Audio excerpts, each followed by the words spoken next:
رب العالمین الصلاۃ والسلام علی سید المرسلین اما بعد فاعوذ باللہ من الشیطان الرجیم بسم اللہ الرحمن الرحیم الصلاۃ والسلام علیک یا رسول اللہ الصلاۃ والسلام علیک یا رسول اللہ وعلی آلک واصحابک یا حبیب اللہ وعلی آلک واصحابک یا حبیب اللہ الصلاۃ والسلام علیک یا نبی اللہ الصلاۃ والسلام علیک یا نبی وعلی آلک واصحابک یا نور اللہ واصحابک یا نور نویت سنت الاعتکاف نوید سنت الاعتکاف پیارے آقا مدینے والے مصطفیٰ صلی اللہ تعالیٰ علیہ وآلہ وسلم پر درود و سلام پڑھنے کے بے شمار فضائل۔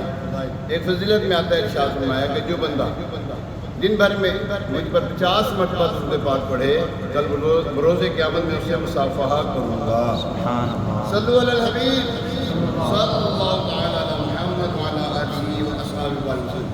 صحابہ کرام علیہم رضوان کا حضور علیہ السلام کے بارے میں کیا عقیدہ تھا، کیا ایمان تھا، کیسے وہ رہا کرتے تھے، آئیے اس کے بارے میں سنتے ہیں۔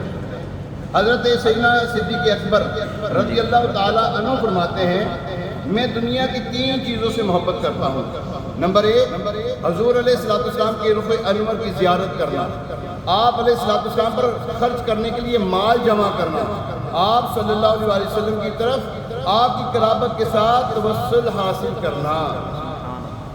3 چیزیں حضرت صدیق اکبر رضی اللہ تعالیٰ عنہ نے فرمایا۔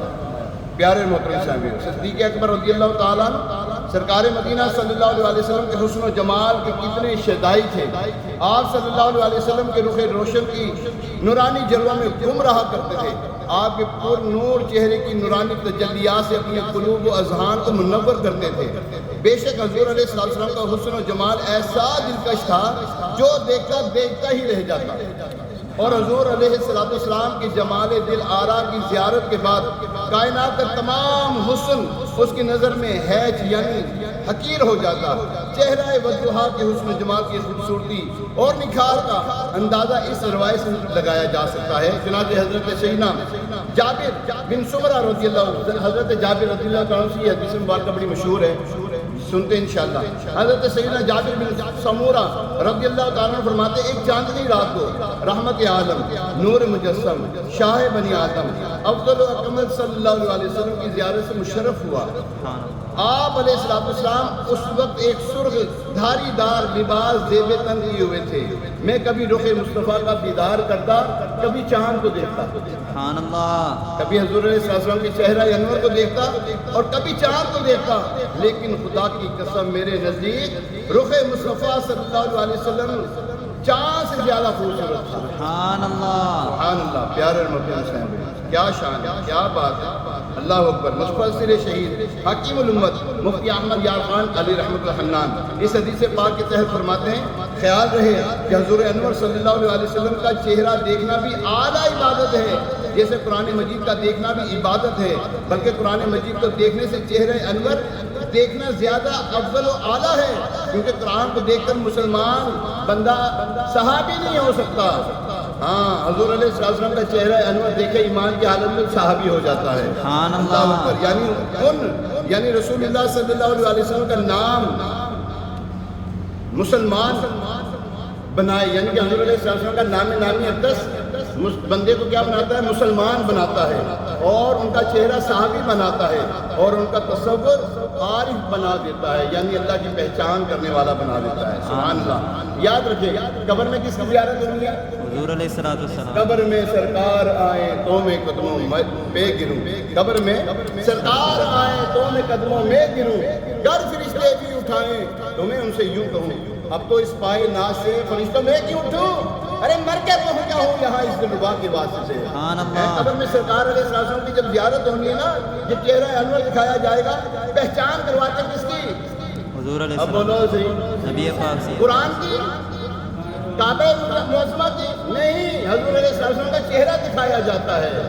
ہاں جی، چہرہ دکھایا جاتا ہے۔ اللہ اکبر۔ انہی کے چہرے اقدس کی شناخت میں بندے کا قبر میں بیڑا پار ہو جاتا ہے۔ اللہ اکبر، ہر کامل مومن کی قبر میں ایک اعتبار سے مدینہ ہے، بلکہ ہر کامل مومن کا سینہ بھی مدینہ ہے۔ ہم نے عرض کیا بنا دو میرے سینے کو مدینہ، نکالو بحر غم سے یہ سفینہ۔ سبحان اللہ، پیارے محترم صاحب حضرت اللہ اکبر حسان بن ثابت کیا کہتے ہیں رضی اللہ تعالیٰ، صحابی رسول ہے، نعت گو شاعر، آپ کہتے ہیں احسن منک لم ترقت عینی، اللہ اکبر، واجمل منک لم تلد النساء، خلقت مبرأ من كل عیب کأنک قد خلقت کما تشاء۔ یعنی یا رسول اللہ صلی اللہ علیہ وسلم، آپ سے زیادہ حسین میری آنکھوں نے نہیں دیکھا، اور نہ ہی آپ علیہ السلام سے زیادہ خوبصورت کسی ماں نے جانا ہے۔ آپ علیہ السلام ہر عیب سے پاک کیے گئے پیدا، گویا کہ آپ علیہ السلام کی تخلیق آپ صلی اللہ تعالیٰ علیہ وآلہ وسلم کی خواہش کے مطابق ہوئی ہے۔ اللہ اکبر، پیارے محترم صاحب، یہ ہے صحابہ کرام علیہ رضوان کا طرز عمل۔ ہمارے پاس تو کچھ بھی نہیں یاد نہیں جانی، صحابہ کرام تو اپنی جان، تن، من، دھن، جان تک قربان کر دیا کرتے تھے۔ ہمارے پاس کیا ہے یار؟ ایک ذکر خیر ہی کر سکتے ہیں یار، سبحان اللہ، ان کا ذکر خیر کر سکتے ہیں، ان کے لیے جو ہم تھوڑا بہت جو ہم کر سکتے ہیں ہم کر لیتے ہیں یار، روشنی کر لیتے ہیں، روشنی کا اہتمام کر لیتے ہیں، ذکر کی محفل کو سجا لیتے ہیں، لائٹیں لگا لیتے ہیں۔ ہم آپس میں بیٹھ کر ایک دوسرے کو بٹھا کر کیا کرتے ہیں؟ آؤ یار سرکار کی باتیں کریں، کیا کریں؟ اب بولو صحیح، اے صبا سرکار کی باتیں سنا، اے صبا سرکار کی باتیں سنا، تو مجھے اس یار کی باتیں سنا۔ ہم یہاں پہ بیٹھ کے حضور صلی اللہ علیہ وسلم کا ذکر خیر کرتے ہیں۔ اچھا ایک بات تو آخری بات، نماز پڑھتے ہیں الحمدللہ، قبول ہے یا نہیں؟ کوئی پتہ نہیں، کیا جی؟ کوئی پتہ نہیں۔ روزے رکھتے ہیں، قبول ہے یا نہیں؟ کوئی پتہ نہیں۔ اور قبول کر لے تو وہ مہربانی، ہاں قبول کر لے تو وہ مہربانی۔ حج کیتا قبول ہویا کوئی پتہ نہیں۔ آئیے آپ کو ایک ایسی چیز بتانے لگا جس کے اوپر فرمایا کہ واجب ہو جاتی میری شفاعت۔ سبحان اللہ، کیا واجب ہو جاتی ہے؟ شفاعت، وہ کیا ہے؟ حضور علیہ السلام کی جو روزہ اطہر کی زیارت کرے، فرمایا من زار قبری وجبت لہ شفاعتی، جس نے میرے قبر کی زیارت کی، میرے روزے کی زیارت کی، اس کے لیے میری شفاعت واجب ہو گئی۔ نماز پڑھیں گے انشاءاللہ، نمازیں پڑھیں گے، چھوڑیں گے کوئی نہیں انشاءاللہ، قضا بھی نہیں ہونے دیں گے انشاءاللہ، رمضان کے روزے بھی رکھیں گے، زکوٰۃ بھی دیں گے، حج بھی کریں گے، سب جگہ اپنی ہیں، سب عبادات اپنی جگہ پر ہیں، لیکن یاد رکھیے ایک عبادت ایسی ہے، حضور علیہ السلام کے مزار پر انوار کی زیارت کرے، فرمایا من زار قبری وجبت لہ شفاعتی، جس نے میری قبر کی زیارت کی میری شفاعت واجب ہو گئی۔ تو پیارے محترم صاحب، حضور علیہ السلام کی ذات دیکھیے کتنی اعلیٰ ہے، کام بھی کتنا بڑا ہے۔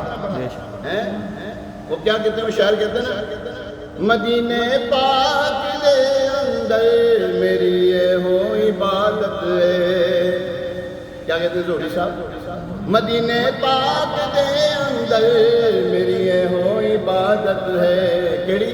تیرے روزے تو نہ نظراں ہٹایا یا رسول اللہ، تیرے روزے تو نہ نظراں، جگاؤ بھاگ میرے بھی ابو ایوب دے وانگو، مقدر اس دا کتھوں لے آواں یا رسول اللہ، مقدر اس دا کتھوں۔ گھروں کو سجا رہے ہیں، گھروں کو سجا رہے ہیں، مسجدوں کو بھی سجا رہے ہیں۔ پتہ کس نیت سے سجاتے ہیں؟ آج بھی میں آپ کو نیت بتاتا ہوں، ہم اس نیت سے سجاتے ہیں، ایک کاش کبھی ایسا بھی ہو خواب میں میرے ہوں جن کی غلامی کو آقا نظر آئے۔ سنا ہے آپ ہر عاشق کے گھر تشریف لاتے ہو، حضور علیہ السلام اپنے غلاموں کے ہاں تشریف لے کر آتے ہیں۔ یقین ہے آپ ہر عاشق کے گھر تشریف لاتے ہیں، میرے گھر میں بھی ہو جائے اجالا یا رسول اللہ۔ چراغاں تو کر لیا، اب اب اجالا بھی ہو جائے ہمارے گھر، انشاءاللہ۔ ہمارے گھر میں بھی اجالا ہو جائے، ہمارے دل بھی روشن ہو جائے، آمین۔ ہمارا دل بھی جگمگ جگمگ کرنے لگ جائے۔ آمین۔ یاد رکھیں حضور علیہ السلام اپنے غلاموں سے بہت محبت فرماتے بے ہیں، شک۔ اپنے امتیوں سے بڑی محبت فرماتے ہیں۔ اللہ پاک ہمیں حضور علیہ السلام کی والہانہ محبت نصیب فرمائے۔ اللہم Life with Mobeen Raza. Subscribe, like, share my YouTube channel.